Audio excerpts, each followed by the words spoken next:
The ongoing U.S. China trade war has entered tit-for-tat mode. The U.S. has started to collect 10% to 25% punitive tariffs on $250 billion in Chinese goods, about a half of Chinese exports to the U.S., while the Chinese government hit back by imposing similar duties on $110 billion of American goods, which account for 80% of U.S. exports to China. If the two countries cannot settle the dispute before the end of this year, it is highly likely that the conflict will escalate into a full-scale trade war, as President Donald Trump has repeatedly threatened that he may impose punitive tariffs on all imports from China, and the Chinese government vowed to retaliate in kind. A full-scale trade war would be devastating not only to both countries but also to the world economy. It is therefore urgent to settle the dispute before it is too late. I propose that Beijing takes the initiative with a bold offer in automobiles. Open the Chinese market to U.S. motor companies, with minimal tariffs. It won't solve every economic dispute between Trump and President Xi Jinping, but it could transform the atmosphere and pave the way to an overall settlement. Here's how. In the last 4 decades, China has experienced sustained high growth without suffering an economic crisis. Thanks to its closed capital market and financial system, China was almost untouched by the Asian financial crisis and the global financial crisis. Today, the Chinese economy faces various challenges, such as housing bubbles, the sustainability of corporate debt, and the hidden debt of local governments.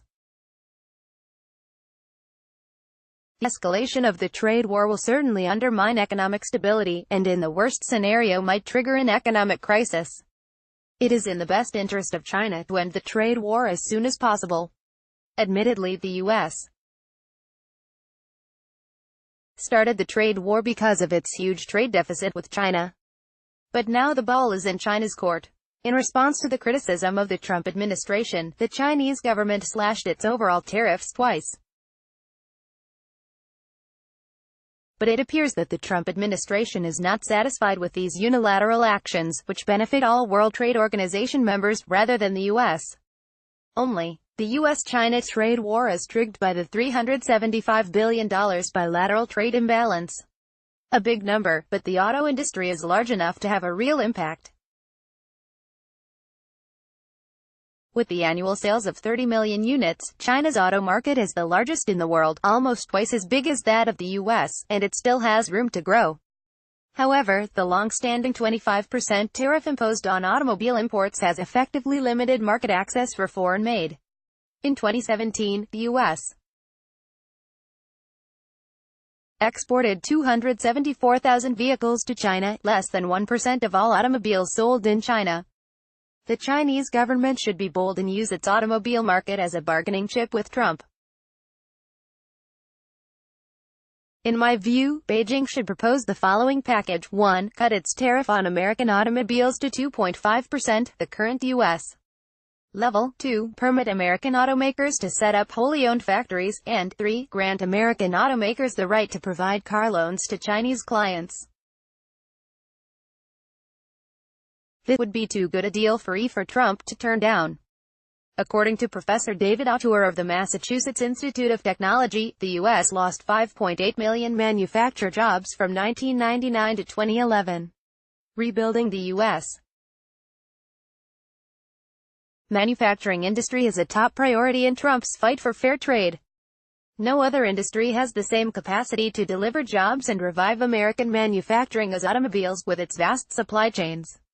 Trump has repeatedly emphasized reciprocity in automobile trade. Whenever he criticizes major U.S. trading partners because of alleged unfair trade practices, the asymmetric automobiles tariffs between the U.S. and other countries are always cited as an example. The renegotiated Korea-U.S. Free Trade Agreement and newly concluded U.S.-Mexico-Canada Agreement, that is to replace the North American Free Trade Agreement, also focus on automobile trade. Opening China's automobile market can help President Donald Trump to achieve his policy agenda. The Chinese automobile market is not only the largest in the world, but also a suitable market for American cars. Besides tariff and non-tariff barriers, consumers' preferences for smaller models have functioned as major obstacles for American cars in Japan and Europe. Chinese consumers, like Americans, prefer big cars with spacious interiors, including large SUVs. Like Americans, Chinese consumers are also not always as environmentally sensitive as their counterparts in Japan and Germany, and want heavy and powerful cars. To a certain extent, horsepower and weight are seen as safety features. This is a golden opportunity for Detroit. Beijing and Washington would of course have to deal with potential objections from Germany and other countries complaining that a bilateral deal would be unfair and would break WTO rules. But there are precedents. In 1964, the U.S. and Canada signed the Auto Pact to open their automobile markets to each other.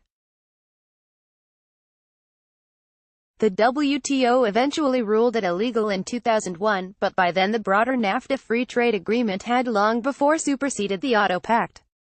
If the Chinese government does now make the offer, it would not be difficult for the two countries to figure out a way to draft a bilateral deal that is WTO compatible. And if they cannot, then given the U.S.'s hostility to the WTO, the organization's objections may not be a deal-breaker. Clearly, opening China's automobile market to the U.S. is not an answer to all Trump's complaints against Beijing. In particular, it would do nothing about the technology transfers allegedly forced on many foreign companies in China, intellectual property disputes, or the distortions involving state-owned enterprises. But opening the world's largest automobile market to the U.S. would be a major concession by China. It could mitigate the hostility of the Trump administration and eventually break the stalemate. Other countries excluded from the deal might grumble, but they too would benefit from ending the escalating trade war between the world's two biggest economies.